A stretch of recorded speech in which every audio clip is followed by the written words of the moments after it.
नमस्कार दोस्तों, एक बार फिर से आपका स्वागत चाणक्य क्लासेस के इस ऑनलाइन प्लेटफॉर्म पर।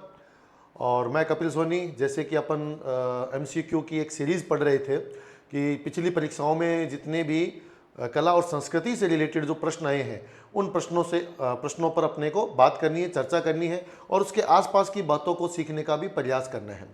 पिछली जो वीडियो थी उसके अंदर हम लोगों ने पीटीआई भर्ती परीक्षा जो हुई 2022 में उसके सामान्य ज्ञान का जो पेपर था, जो फर्स्ट पेपर था, उसमें आए हुए कला और संस्कृति के प्रश्नों को पढ़ा। ये जो तरीका अपन लोग यूज करने जा रहे हैं ना, एक नया सा तरीका है और इस नए तरीके के अंदर अपन को केवल 2022 के जितने पेपर हुए उनके कला संस्कृति को उठाना है और इस तरीके से को प्रयास करेंगे कि आगे हो सकता है अन्य विषयों के प्रश्नों को भी उठा करके अपने इस प्रकार का कार्यक्रम चलाया जाए। मैंने ये मुहिम केवल कला संस्कृति के लिए इसलिए चलाई है क्योंकि कला संस्कृति का जो टॉपिक है, जो कला संस्कृति का जो सिलेबस है वो बड़ा वाइड सिलेबस होता है और इतना बड़ा सिलेबस होता है तो बच्चे कई बार उसको कम समय में कवर भी नहीं कर पाते हैं। तो इस कम समय के अंदर, कम समय में हम पूरी कल्चर को कैसे पढ़ें। अगर मार्केट के अंदर अगर आप देखेंगे या ऑनलाइन प्लेटफॉर्म पे बहुत सारी मैराथन क्लासेज हैं, उन मैराथन 4-4, 5-5 घंटे की क्लासेस को लगाना भी बच्चों के लिए मुश्किल हो जाता है कई बार। तो अपन छोटी छोटी ऐसी क्लिप लेके आए हैं जो रोजाना थोड़ा थोड़ा पढ़ो, एंजॉय करते हुए पढ़ो, इसको आप कोई दिक्कत नहीं है और इसके अंदर आप पूरी डिटेल धीरे धीरे कवर कर जाएंगे। ठीक है। आज जैसे कि आपको पीछे नजर आ रहा है, आज का ये अपना दूसरा वीडियो है और इस दूसरी वीडियो के अंदर आप क्या देखेंगे कि अपन जो बात करने जा रहे हैं इस दूसरी वीडियो के अंदर, वो बात करने जा रहे हैं वरिष्ठ अध्यापक की। वरिष्ठ अध्यापक पुनर्परीक्षा एक हुई। आपको पता है कि सेकंड ग्रेड का जो एग्जाम हुआ था ना, कैंसिल हुआ, तो उसके बाद में परीक्षा एक दोबारा और हुई है ना, दूसरी बार। तो दूसरी बार जो परीक्षा हुई, उस दूसरी बार परीक्षा के अंदर कितने प्रकार के प्रश्न आए वो लेके आए हूँ। 2022 में जो मेन परीक्षा हुई उसकी भी बात करेंगे, जो पहले हुई थी, उसके बाद में कैंसिल होने पर जो दोबारा एग्जाम हुआ उसकी भी बात करेंगे। तो जितने पेपर्स हुए हैं वो चाहे अध्यापक शिक्षक भर्ती से रिलेटेड हो, चाहे वो पीटीआई का हो या कोई अन्य परीक्षाएं, मेरा प्रयास रहेगा एक एक करके वहाँ से उठाता रहूं और उनसे रिलेटेड अपन बात करें, उसकी व्याख्या को पढ़ने की कोशिश करें, उन प्रश्नों को देखें और साथ में आपको एक आइडिया होने लग जाएगा कि भाई आखिरकार जो सरकार है, जो गवर्नमेंट है, वो किस प्रकार के प्रश्न आपसे पूछ रही है, चाहे वो आरपीएससी पूछे, चाहे आरएसएमएसएस भी पूछे, है ना, तो वो कैसे प्रश्न है। तो आज अपने जो बात करने जा रहे हैं वरिष्ठ अध्यापक पुनर्परीक्षा ग्रुप ए के पेपर की, ग्रुप ए का पेपर जो 2022 में हुआ है। दूसरा वीडियो अपना, ये ध्यान रखना, इस अगर आपने पहला वीडियो नहीं देखा है तो आप पहले पहला वीडियो देखिए, उसमें पीटीआई भर्ती परीक्षा से रिलेटेड प्रश्न हम लोगों ने कवर किए हैं। तो चलिए आगे बात करते हैं, ज़्यादा समय व्यर्थ नहीं करेंगे। वरिष्ठ अध्यापक भर्ती 2022 पुनर्परीक्षा ग्रुप ए, कुल प्रश्न 100 थे। कला और संस्कृति के प्रश्न लगभग इसमें 8 से 9 प्रश्न आए हुए हैं, हम उन पर चर्चा करेंगे। एक तो बच्चा इस चीज़ को भी सीख जाए ना धीरे धीरे कि भाई कितने प्रश्न आते हैं इसमें। तो कुछ परीक्षाओं में जैसे मैंने आपको कहा था कि कला संस्कृति के लगभग 5 से लेकर 10 प्रश्न आते हैं। पीछे आपने पीटीआई का पेपर पढ़ा, उसमें 5 प्रश्न आए हुए थे। सेकंड ग्रेड के अंदर ये 8 से 10 तक पहुंच जाता है। ठीक है, आज अपने चर्चा करते हैं, देखते हैं कितने प्रश्न आए हुए हैं। उम्मीद करता हूं आपको नजर में आएगा।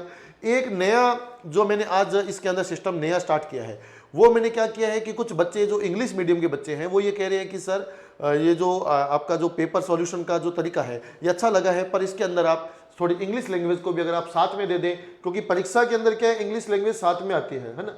और कई बार क्या है कि हिंदी के अंदर कुछ और लिखा होता है, इंग्लिश में कुछ और होता है। और आरपीएस ये कहती भी है कि अगर इस तरफ प्रिंट में कोई दिक्कत आ जाए हिंदी में, तो सही उत्तर, जो सही आंसर है वो इंग्लिश मीडियम के हिसाब से देखा जाएगा।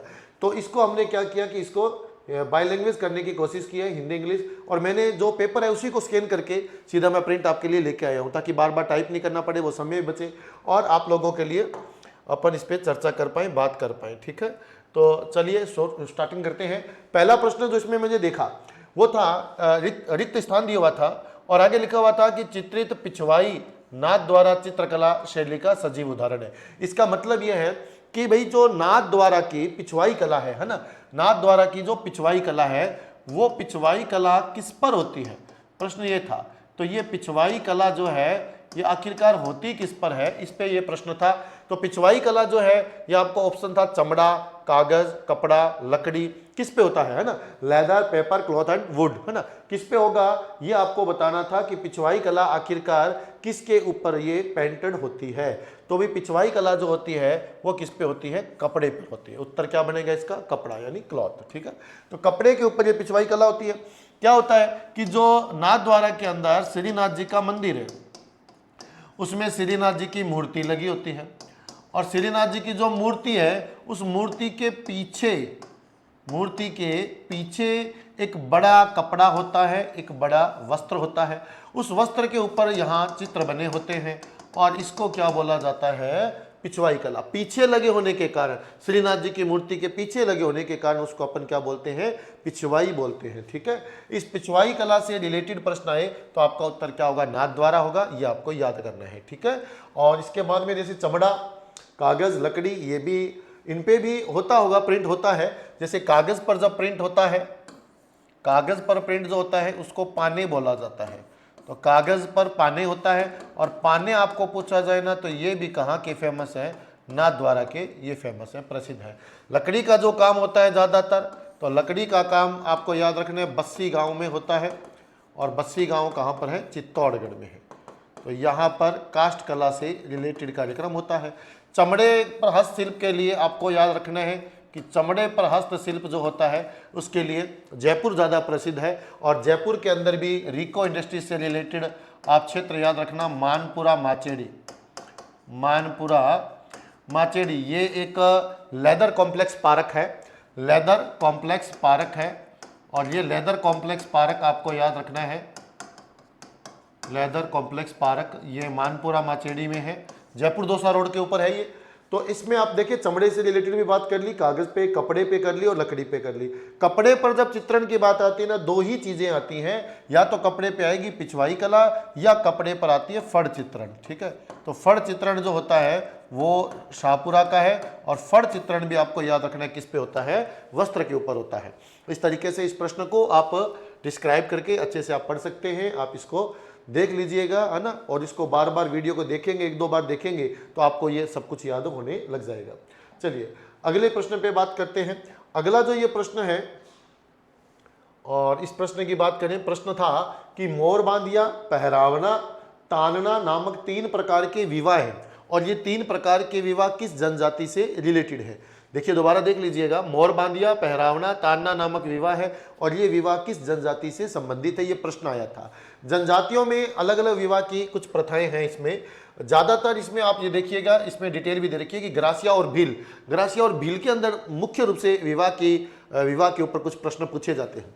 इनमें से ये प्रश्न आ चुके हैं, जैसे मोर बांधिया अकेला भी ये प्रश्न आ चुका है, पहरावना, तानना ये इसके साथ आ ही गया है, मेल भी विवाह होता है, खेवना होता है, नाता होता है, सेवा होता है, और बिलों के अंदर खेरदार विवाह है और हाथी वेड़ो विवाह। इस प्रकार से कई विवाह होते हैं। तो ये जो प्रश्न आपका आया था मोर बांधिया, पहरावना, तानना, इसका उत्तर जो आपके लिए बन रहा था वो क्या बन रहा था, ग्रासिया बन रहा था, है ना, कि मोर बांधिया और पहरावा और तानना ये 3 टाइप के जो मैरिज हैं ये किससे रिलेटेड हैं, किस ट्राइब से रिलेटेड हैं, तो आपको ये बताना था ग्रासिया से रिलेटेड है। ठीक है, इसमें होता क्या है, थोड़ा सा अपन अगर उस पर भी चर्चा कर लें तो थोड़ा आपको बढ़िया तरीके से सीखने को और मिल जाएगा।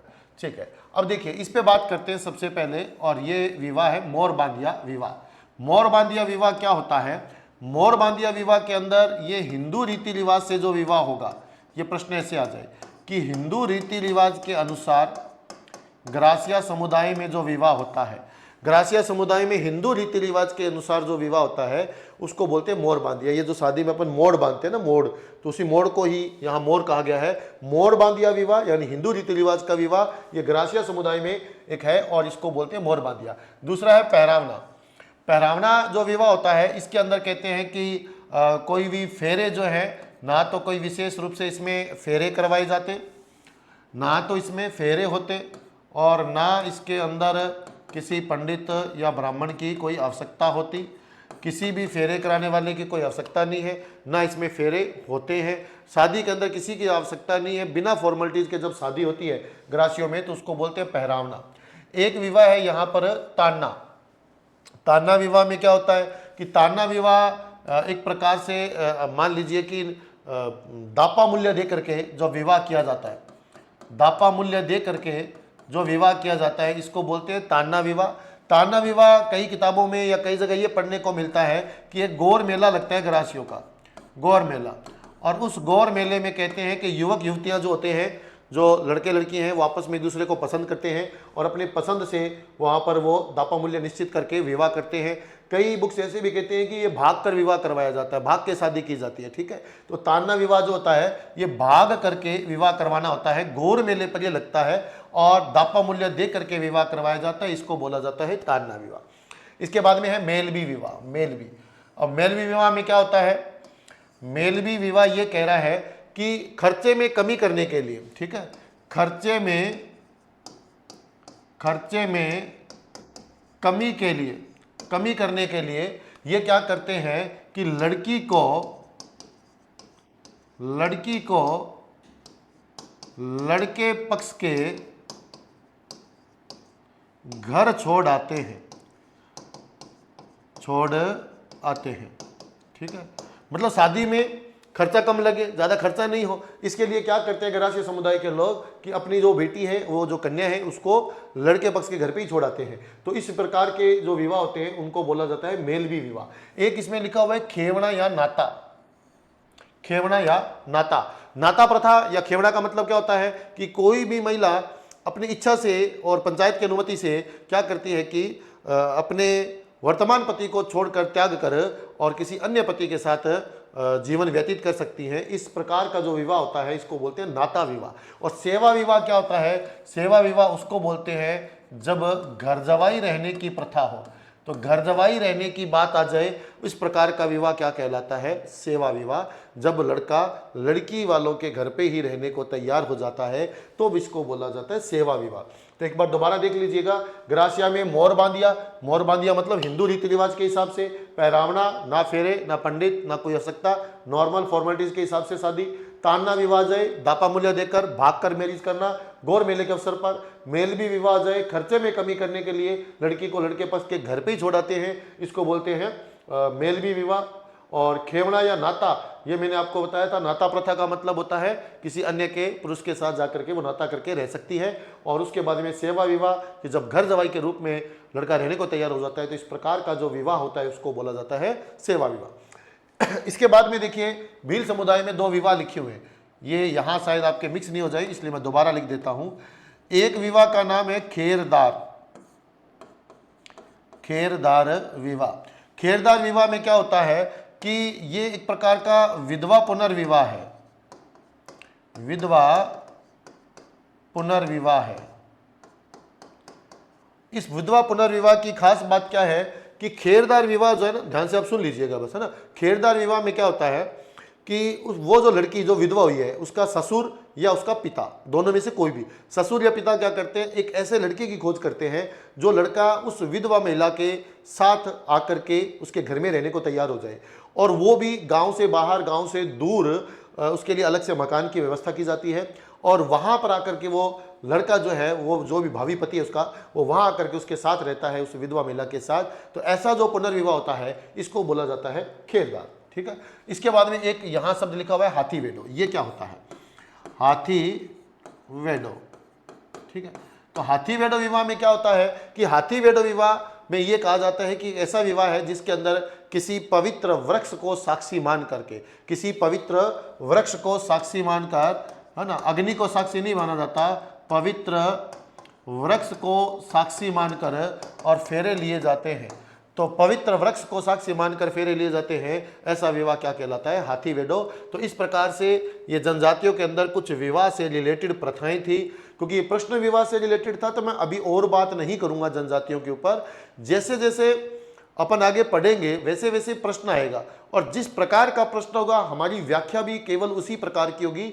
उसके बिल्कुल आसपास की बात हम थोड़ी बहुत कर सकते हैं, उससे ज़्यादा डिटेल हम एक प्रश्न पे नहीं करेंगे, ठीक है। तो इतनी ही बात करेंगे क्योंकि शादी से रिलेटेड आया है, तो इन जनजातियों में जितने प्रकार की शादियां हैं हम उन पर चर्चा कर चुके हैं। अगले प्रश्न की ओर चलते हैं, और अगला प्रश्न आ रहा है, ये कैसा प्रश्न आया हुआ है कि अक्षय तृतीया का त्यौहार कब मनाया जाता है? प्रश्न है अक्षय तृतीया का त्यौहार कब मनाया जाता है? तो कब मनाया जाता है भैया अक्षय तृतीया का त्यौहार, ये अपन देखते हैं। अक्षय तृतीया का त्यौहार कब मनाया जाता है? अक्षय तृतीया का त्यौहार कब मनाया जाता है? ये मनाया जाता है, ऑप्शन है आपके सामने, बैसाख महीने की शुक्ल पक्ष की तृतीया को, ज्येष्ठ महीने की शुक्ल पक्ष की तृतीया, बैसाख महीने की कृष्ण पक्ष की तृतीया, आषाढ़ महीने की शुक्ल पक्ष की तृतीया। तो इसमें आप ये याद रखेंगे कि पहली बात तो ये ज्येष्ठ में तो आता ही नहीं है अक्षय तृतीया, और ना ये आषाढ़ में आएगा, तो ये 2 ऑप्शन तो वैसे ही गलत हो गए। तो 2 ऑप्शन बचे अपने पास, बैसाख महीने में आएगा, ये तो सच है, पर पक्ष कौन सा होगा कि शुक्ल पक्ष में आएगा या कृष्ण पक्ष में। तो यहाँ आपको याद रखना है कि अक्षय तृतीया कब आती है, बैसाख के शुक्ल पक्ष की तृतीया को आती है। ये जो अक्षय तृतीया है इसको हम आखा तीज भी बोलते हैं, अक्षय तृतीया जिसको अपन क्या बोलते हैं, आखा तीज। आखा तीज इसको अपन बोलते हैं अनबुझ सावा, अनबुझ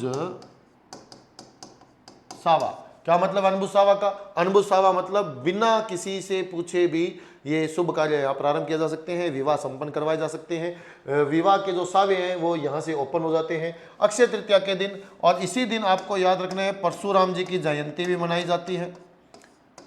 परशुराम जी की जयंती जो मनाई जाती है ब्राह्मण समाज के द्वारा, वो कब मनाई जाती है? अक्षय तृतीया के दिन। ये अक्षय तृतीया का दिन ही है जिस दिन जो है वो खिचड़ी वगैरह या बाजरे का खिचड़ा वगैरह भी बनाया जाता है, कढ़ी वगैरह भी बनाई जाती है ना। और ये वन में जाके कई बार व्रत खोलते हैं, इसमें जंगल में जाकर के व्रत खोलना होता है, ये भी प्रथाएं होती हैं। तो अक्षय तृतीया से ये रिलेटेड है, ये आपको ध्यान रखना है। बाकी एक बार ऑप्शन आप इसको त्याग दीजिएगा। तो आखा तीज आपको पूछा जाए, बैसाख की शुक्ल पक्ष की तृतीया को आएगी, अनबुझ सावा होता है, परशुराम जी की जयंती होती है और खिचड़ी कड़ी वगैरह बनाई जाती है, व्रत ओपन किया जाता है, वन में जाकर के इसको बनाया जाता है, वन में खाया जाता है जाके, ठीक है। और इस प्रकार से इंग्लिश का ट्रांसलेशन साथ साथ है, यहाँ दिया हुआ है। जो बच्चे इंग्लिश मीडियम के बच्चे हैं वो यहाँ से भी प्रश्न को पढ़ सकते हैं, क्योंकि हो सकता है कि शायद हिंदी के शब्दों को पढ़ने में उनको समस्या आ रही हो, ठीक है। तो वो यहाँ से भी इसको पढ़ सकते हैं, है ना, कि कौन सा फेस्टिवल है जिस दिन अक्षय तृतीया आती है, सेलिब्रेट किया जाता है ऑन 3rd ऑफ शुक्ला पक्ष ऑफ वैसाख मंथ। इस तरीके से आप इसको पढ़ेंगे तो आपको लगभग कहानी क्लियर हो जाएगी, है ना। ये साथ साथ आपका कुछ ना कुछ हेल्प हो जाएगा इंग्लिश मीडियम वालों का। चलिए अगला प्रश्न आ रहा है, चार बेंत नाटक के ऊपर है, ठीक है, कि चार बेंत नाटक जो है ये कहाँ का फेमस है। तो चार बेंत जो नाटक है ये आपको ध्यान रखना है कि टोंक का ये प्रसिद्ध है ना, टोंक का फेमस है और टोंक के अंदर ये नाटक किया जाता है, जो कि मूल रूप से तो पठानी मूल का ये नाटक माना जाता है। ये टोंक के जो नवाब थे फैजुल्ला खां, इनके समय इसको शुरू किया गया था। कुछ बुक्स में ये लिखा हुआ है कि ये 2 व्यक्ति थे, अब्दुल करीम खां और खलीफा करीम का निहंग, ये 2 अलग अलग नाम आते हैं। पर कुछ किताबें कहती है कि 2 व्यक्ति नहीं है, ये एक ही है। कुछ तो कहती हैं कि ये दोनों अलग अलग है, अब्दुल करीम खां और ये खलीफा करीम खां निहंग, ठीक है, ये ऐसा नाम दिया गया है। और कुछ बुक्स जो हैं, क्योंकि बहुत सारी किताबें हम लोगों को पढ़नी पड़ती हैं, तो उनमें कई जगह पे जो वर्णन है वो एक ही व्यक्ति का आता है और वो आता है करीम खान निहंग, या इसी के आगे शब्द लिख देते हैं अब्दुल करीम खां निहंग। तो है तो दोनों ही करीम, देखो ये भी करीम है, ये भी करीम है, तो अब्दुल करीम खान नाम आ जाए या खलीफा करीम खान निहंग आ जाए। राजा आपको याद रखना है कौन है, फैजुल्ला खां है और पठानी मूल का है। इस लोक नाट्य में कलाकार डफ बजाते हुए विभिन्न प्रकार के करतब दिखाता है और ये टोंक का प्रसिद्ध लोक नाट्य है, ठीक है। तो इंग्लिश मीडियम वाले भी मैं फिर से कह रहा हूँ, यहाँ पर वो 4 बेंत ऐसे ही लिखा मिलेगा आपको, है ना। इंग्लिश मीडियम में ऐसे नहीं है कि 4 बेंत को कुछ और नाम देगा तो वही सेम ही नाम आएगा। तो 4 बेंत style of folk singing has been prevalent is which city of Rajasthan, तो उत्तर आ जाएगा इसका टोंक आ जाएगा। टोंक में ये प्रसिद्ध है, ये आपको ध्यान रखना है, ठीक है। और इसकी कोई खास बात नहीं है, छोटा सा नाटक था, 5-4 बातें इससे रिलेटेड होती हैं, ज़्यादा इस पे प्रश्न नहीं पूछा जाता, केवल ज़्यादातर तो नाम से रिलेटेड ही प्रश्न पूछ लिया जाता है आपसे। चलिए आगे देखते हैं।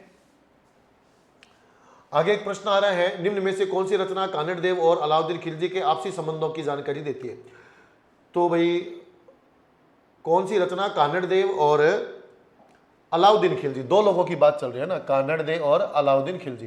कानड़ देव कौन, पहले तो ये देखते हैं ना, कानड़ देव कहाँ का राजा है। कानड़ देव है जालोर का, है ना, जालोर का सोनगरा चौहान है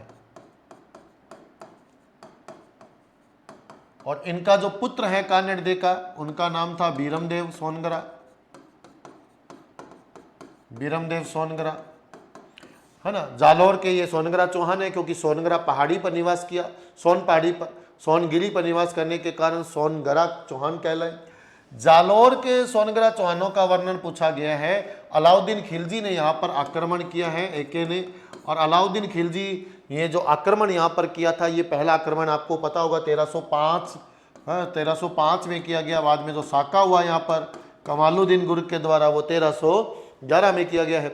तो आपको याद क्या रखना है कि कौन से ग्रंथ में वर्णन है, तो अब तो शायद बता ही सकते हो ना, क्योंकि बेटे का नाम बीरमदेव सोनग्रा है। तो ये प्रश्न आ रहा है यहाँ पे, देखिए ये उत्तर बन जाएगा कि बीरमदेव सोनग्रारी बात। तो बीरमदेव सोनग्रारी बात आ जाए, यहाँ पर ये ग्रंथ है और इस ग्रंथ के अंदर ये वर्णन मिलता है इसका। ठीक है, इसकी कुछ डिटेल्स अपन देख लेते हैं, आगे है अपने पास। तो यहाँ पर देखिए आपका जो ऑप्शन था, उस ऑप्शन के हिसाब से अपने बात करते हैं।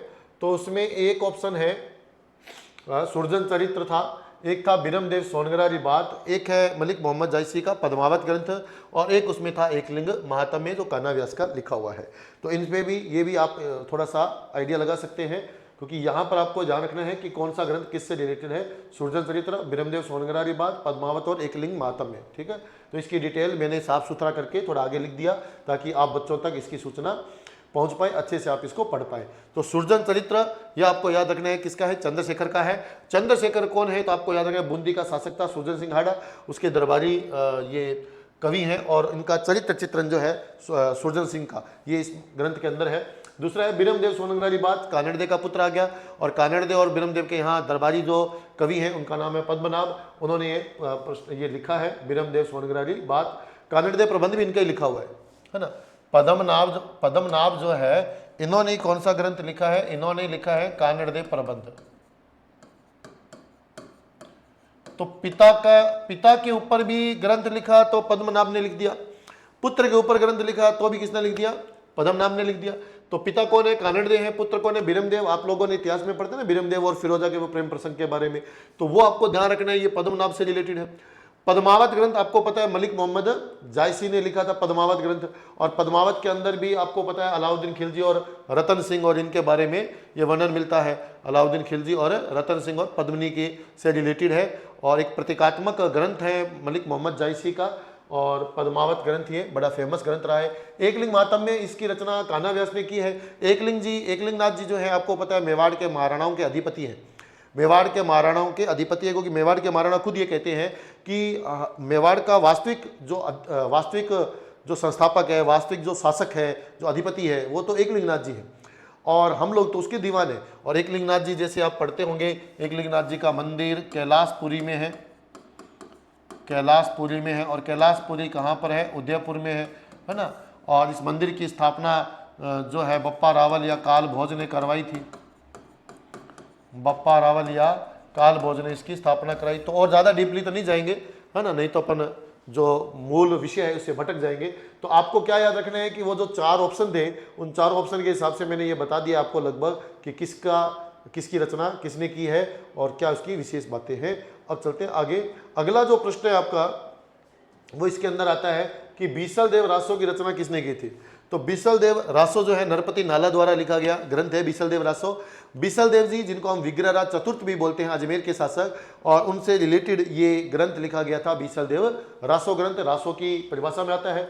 हालांकि बीसल देव रासो जो है, रासो ग्रंथ मोस्टली जो होते हैं, रासो ग्रंथ होते हैं वो आपको क्या याद रखने हैं, एक तो पिंगल शैली में लिखे जाते हैं, ज्यादातर डिंगल में नहीं होते।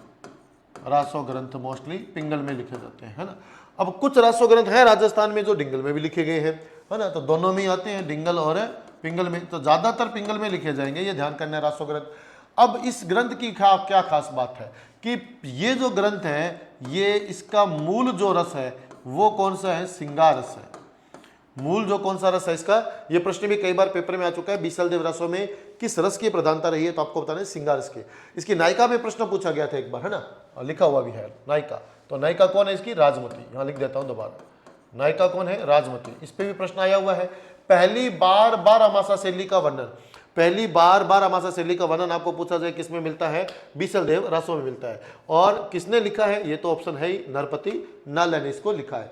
चंद्रबरदाई है, यहाँ पर देखिए चंद्रबरदाई है, तो चंद्रबरदाई जो है इन्होंने तो कौन सा लिखा है, पृथ्वीराज रासो लिखा है। सूर्यमल मिश्रण जिन्होंने वंश भास्कर वीर सत्सई आदि की रचना की है। महेश दास, ये महेश दास शायद बीरबल का नाम नहीं हो, उसी हो सकता है या कोई अन्य है, तो मुझे कंफर्म नहीं है इसका। पर नरपति ना लिखा जाए तो कौन सा लिखा गया है, बीसल देव रासो लिखा गया है। तो ऑप्शन के हिसाब से अपना उत्तर जो है वो आ रहा है सामने निकल करके। इसके बाद में एक प्रश्न यहाँ पर आया था कि दादू पंथ की मुख्य गद्दी स्थित है। तो कहाँ गद्दी ये स्थित है? देखिए यहाँ पर बच्चों को जो प्रॉब्लम होती है ना कई बार, वो इन दो में हो जाती है। ये तो ऑप्शन मुझे पता है आप नहीं करोगे भी, गोगा मेडी ऑप्शन तो आप नहीं करोगे, ये तो डन है। तो गोगा मेडी तो आपको पता है भी गोगा जी से रिलेटेड है, और अगर गोगा मेडी के अंदर भी किसी संत का कनेक्शन अपने को फिट करना भी पड़ जाए तो यहाँ पर अपने गोरखनाथ जी का कनेक्शन फिट करेंगे, क्योंकि जो गोरखनाथ जी हैं उनका उनसे रिलेटेड यहाँ पर क्या चीज़ है, तो गोरखनाथ जी से रिलेटेड यहाँ पर है गोरख टीला।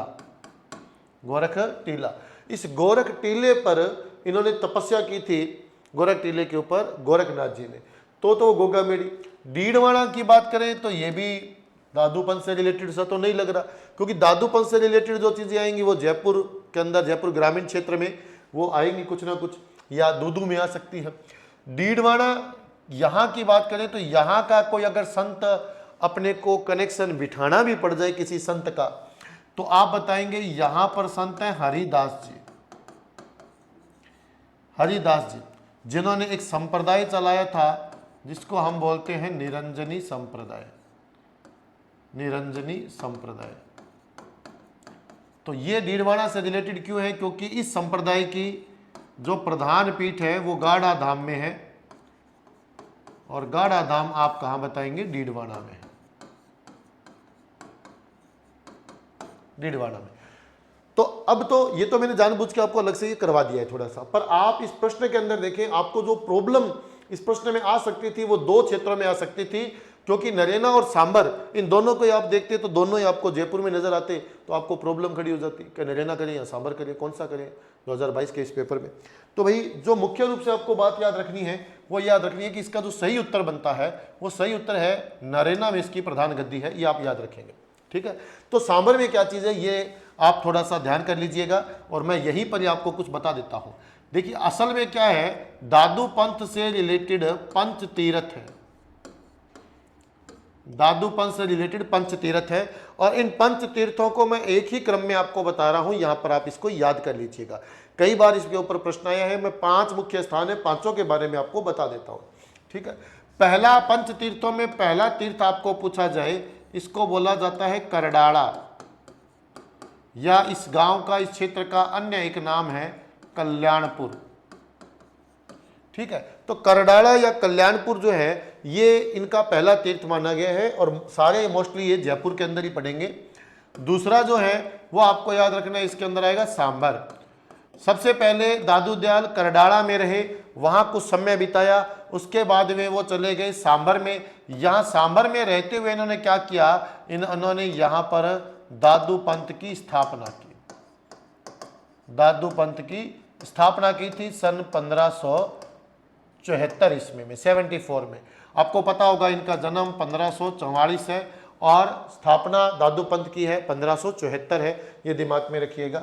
तो दूसरा स्थान आ गया सांबर। तीसरा जो आया स्थान वो आया आमेर। तो यहाँ पर ये पंच तीर्थों में तीसरा तीर्थ, ये क्रम भी, सीक्वेंस भी आपको याद रखने हैं भाई। पहला तीर्थ आपको पूछा जाए तो कौन सा है? करडाला। दूसरा तीर्थ है सांबर, इसी सीक्वेंस में ही।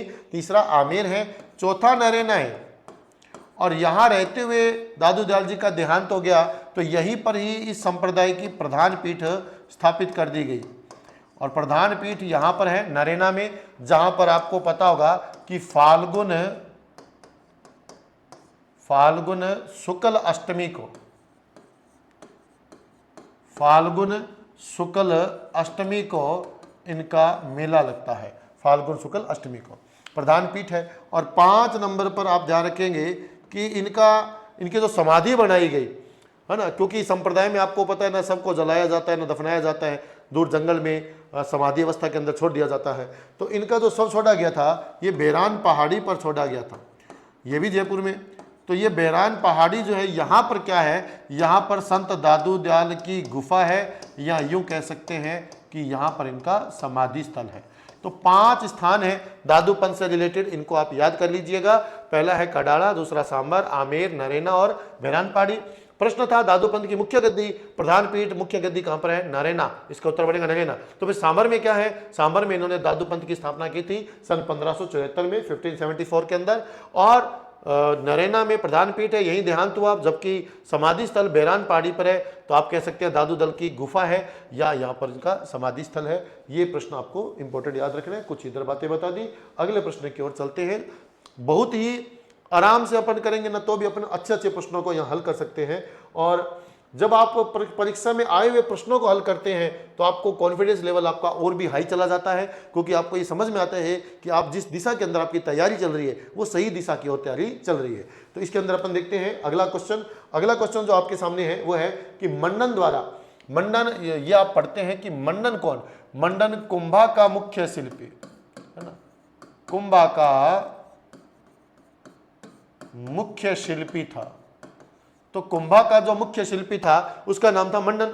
मंडन या सोमपुरा मंडन बोलते हैं, क्योंकि ये जितने भी गुजरात से आए हुए कलाकार थे ये उदयपुर के एक गांव में बसे, तो इन लोगों को सोमपुरा कलाकार के नाम से जाना जाता है, क्योंकि इन जितने भी ये कलाकार गुजरात से आए थे, चाहे वो चित्रकार हो, चाहे वो कोई अपने शिल्पकार हो, मूर्तिकार हो, आर्ट से रिलेटेड जो इस प्रकार के कलाकार गुजरात से आके राजस्थान में मेवाड़ में बसे, वो मेवाड़ के गांव में बसे, गांव का नाम है सोमपुरा। तो सोमपुरा गांव में बसने के कारण वो कलाकार क्या कहलाते हैं, सोमपुरा कलाकार कहलाते हैं। ये आपको याद रखना है इसमें, ठीक है। तो मंडन एक प्रकार का कौन है, सोमपुरा कलाकार। अब प्रश्न क्या है, प्रश्न है मंडन द्वारा निम्नलिखित में से किन किन पुस्तकों की रचना की गई थी। तो ऑप्शन के अंदर था राजवल्लभ, रूपावतार, देवमूर्ति प्रकरण और वास्तुसार, ठीक है। 4 ऑप्शन थे, और 4 ऑप्शन क्या है, ऑप्शन तो आगे कूट के अंदर है, और इसमें था कि 1 2 3 4 सभी है, 1 2 3 1 3 4 है, 2 3 है, 3 4 है। तो आपको याद रखना है कि इसके ये जो चारों है ना, ये चारों ही किसके द्वारा लिखे गए हैं, मंडन के द्वारा। इसलिए इसका उत्तर जो बनता था वो क्या बनता था, ऑप्शन 1 बन रहा था कि चारों ही मंडन के द्वारा लिखित है। तो यहाँ मैंने जितने भी मंडन के हैं वो यहाँ इस प्रश्न के नीचे लिख दिए हैं, कितने ग्रंथ उन्होंने लिखे हैं। तो इंपॉर्टेंट कुछ ग्रंथ है उनके, देखिए एक बार, इसको बोलते हैं राजवल्लभ है ना, रूप मंडन, वास्तु मंडन, वास्तुसार, देवमूर्ति प्रकरण, रूपावतार, कोदंड मंडन, वैद्य मंडन, शाकुन मंडन, वास्तुशास्त्रम और प्रसाद मंडन, ठीक है। और अंग्रेजी मीडियम वाले वो भी इधर पढ़ सकते हैं, which of the following books were written by Mandan. तो मंडन के द्वारा लिखी है राजवल्लभ, रूपावतार, सेम है ये, तो बस इधर हिंदी में है और इधर इंग्लिश में है, ज़्यादा कोई फर्क है नहीं है। आप अच्छे से पढ़ेंगे तो आपको दोनों तरफ का समझ में आ जाएगा। ये आपको जरूर याद रखना है थोड़ा सा। और इसमें भी ये जो देव मूर्ति प्रकरण है, ये प्रश्न कई बार परीक्षा में पूछा जा चुका है, आप याद रखिएगा। तो मंडन के द्वारा लिखे गए ग्रंथ मैंने एक ही जगह लिख दिए हैं कि दोबारा अगर मंडन पे प्रश्न आए तो आप इनको याद कर लीजिएगा, इनका स्क्रीनशॉट ले लीजिएगा और अच्छे से इसको रट लीजिएगा, ठीक है। इसके बाद में आगे चले हम, तो अगला जो प्रश्न आ रहा है हमारा, वो प्रश्न आ रहा है गलत युग्म चुनना है, ठीक है। बीच बीच में कंटिन्यू नहीं है, देखिए आप ना 86 नंबर आ गए हैं। तो मैंने क्या किया, जो स्कैन किया हुआ पेपर है बस उसमें से वो प्रिंट आउट किया है और उसको या चिपका दिया कि ताकि आपको सीधा ओरिजिनल पेपर वो मिले, और कैसी लैंग्वेज में आया है वो प्रॉपर आपको मिले, इंग्लिश मीडियम में या हिंदी मीडियम में कैसा लिखा हुआ है ना। अपने को तो क्या करना है, इसको सॉल्व आउट करना है और थोड़ा देखना है कि इससे रिलेटेड व्याख्या अगर अपन कर पाए तो उसमें क्या कर पाए। सबसे पहले देखिएगा सलीम सिंह की हवेली, ये कहाँ पर है, जैसलमेर में है ना। तो इसको सलीम सिंह भी कहते हैं, और ये इंग्लिश मीडियम की तरफ से आप देखोगे तो ये जो सलीम है ना, इसको सालिम सिंह भी बोलते हैं। तो असल में क्या है, किताबों के अंदर ये सालिम सिंह लिखा है कि सालिम सिंह की हवेली कहाँ पर है, जैसलमेर में है।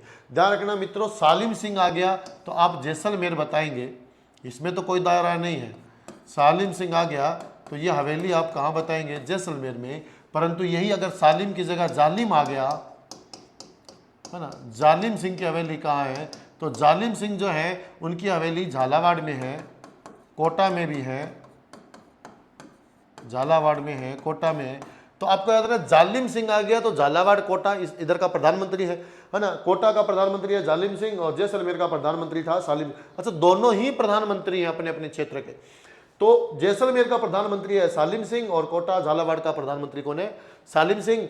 जालिम सिंह, जालिम सिंह ने बनवाया कोटा और झालावाड़ में, सालिम सिंह आ जाए तो जैसलमेर में, ये ध्यान करना। तो गलत युग्म चुनना है, तो ये तो मुझे ठीक लग रहा है प्रश्न, है ना। फिर दूसरा देखते हैं आप, जसवंत थड़ा जोधपुर में, ये भी ठीक है। जसवंत थड़ा अपन क्या पढ़ते हैं कि जसवंत थड़ा जो है ये जोधपुर में है, और इसको सरदार सिंह जो है उन्होंने बनवाया था 1899 में। सरदार सिंह ने 1899 में जसवंत थाड़ा बनाया, जिसको हम मारवाड़ का या राजस्थान का ताजमहल कहते हैं। तो मारवाड़ या राजस्थान का ताजमहल अपन किसको बोलते हैं? जसवंत थाड़ा को। ये आपको याद रखना है। 1899 में सरदार सिंह जी ने बनवाया था और जसवंत सिंह सेकंड से रिलेटेड है, ध्यान रखना ये, है ना। किससे रिलेटेड है? जसवंत सिंह सेकंड से ये रिलेटेड है।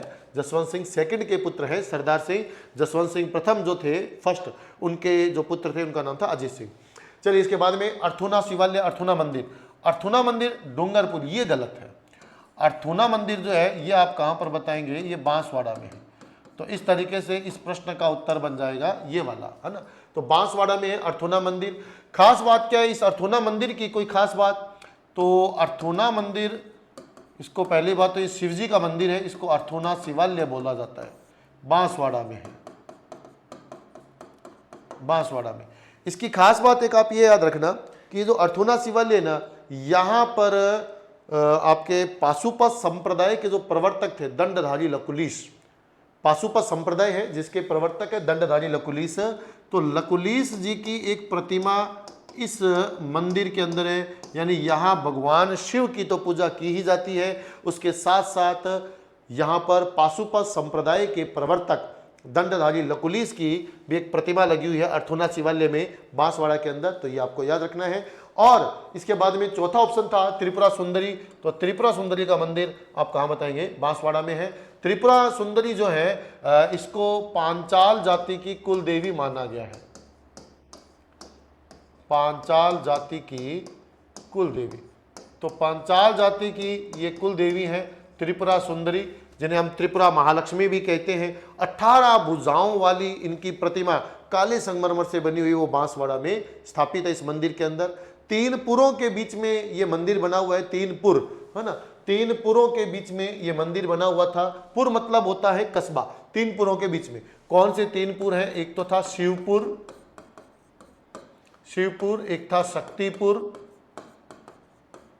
शक्तिपुर, और एक है विष्णुपुर,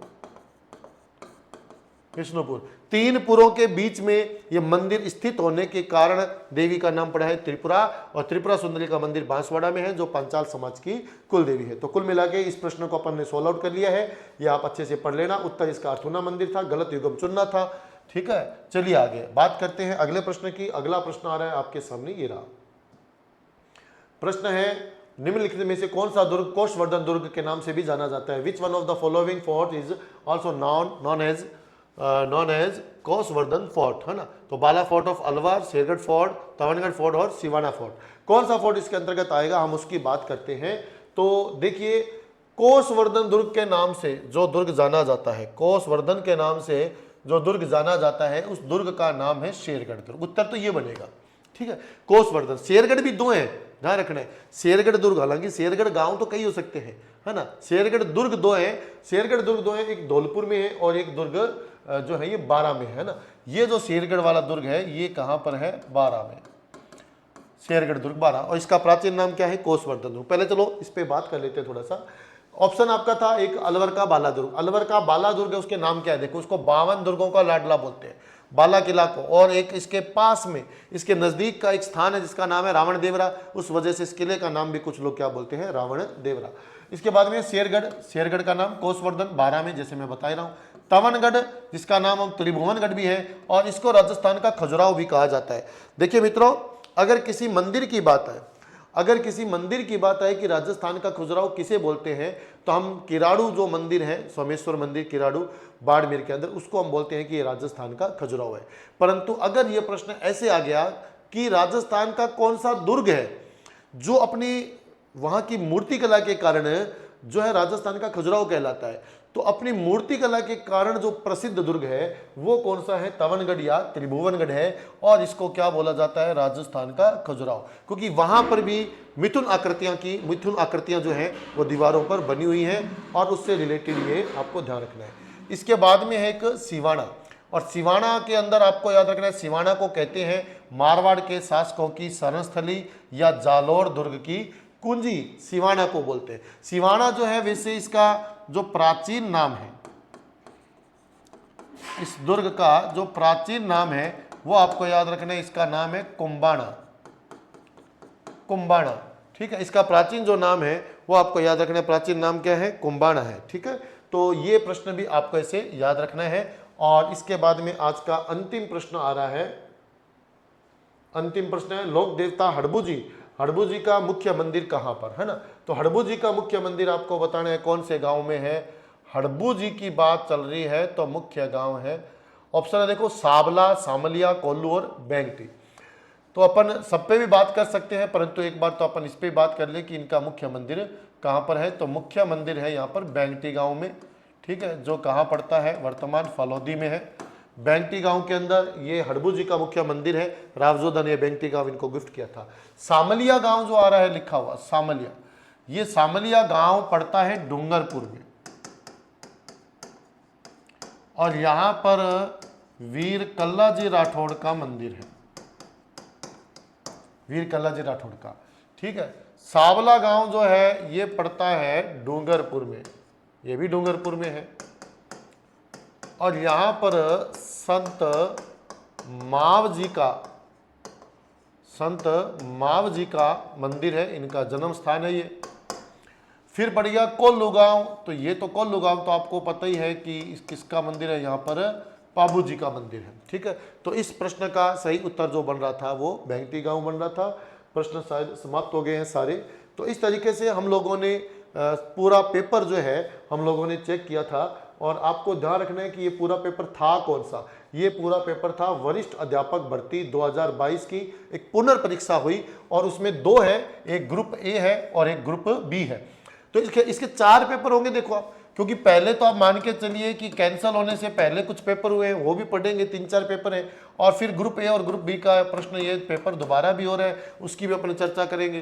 तो कुल मिलाकर के इन सभी प्रश्नों पे अपन को चर्चा करनी है, जीके के प्रश्नों को ढूंढ के लाना है, और उसमें से कला और संस्कृति अगर आप इस तरीके से पढ़ गए, मैं कह रहा हूँ आपका प्रश्न कभी गलत नहीं जाएगा। इसी बात को, अब अपनी बात को मैं विराम देता हूँ अपनी वाणी को, और मिलते हैं अगली वीडियो में अगले एक नए पेपर के साथ। तब तक के लिए जय हिंद, वंदे मातरम।